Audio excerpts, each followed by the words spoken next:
呢一度咧係時代嘅第二期，前邊冇遮擋嘅3房101平。你睇下業主咧露台呢度做咗呢啲俾你，仲做埋嗰個防盜網，安全好多，啲衫唔會吹走。配齊全屋嘅家私家電。呢一度咧業主佢之前就自己住嘅，所以你一入嚟門口呢度入嚟咧，睇下入戶呢度做咗一個鞋櫃，跟住呢度又有一個櫃，全屋配齊晒咧，餐邊櫃都做到咧，儲物空間係好多嘅。雙開門嘅雪櫃啦，睇下呢個廚房夠晒闊落。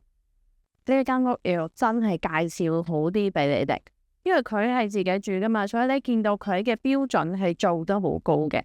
嗱，一般咧放租唔會話做埋呢啲，好少會有呢啲衣櫃俾你。咁呢度就 BB 房啦，呢一邊做一間睡房，你睇下，全屋做好嗰啲全屋定制嘅衣櫃啦、鞋櫃啦、餐邊櫃啦。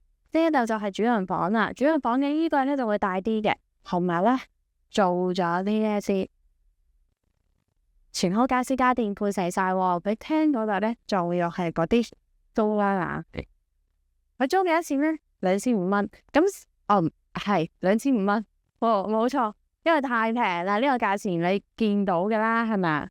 跟住點解話呢一度舒服咧？嗱，首先小區門口就係超市啦。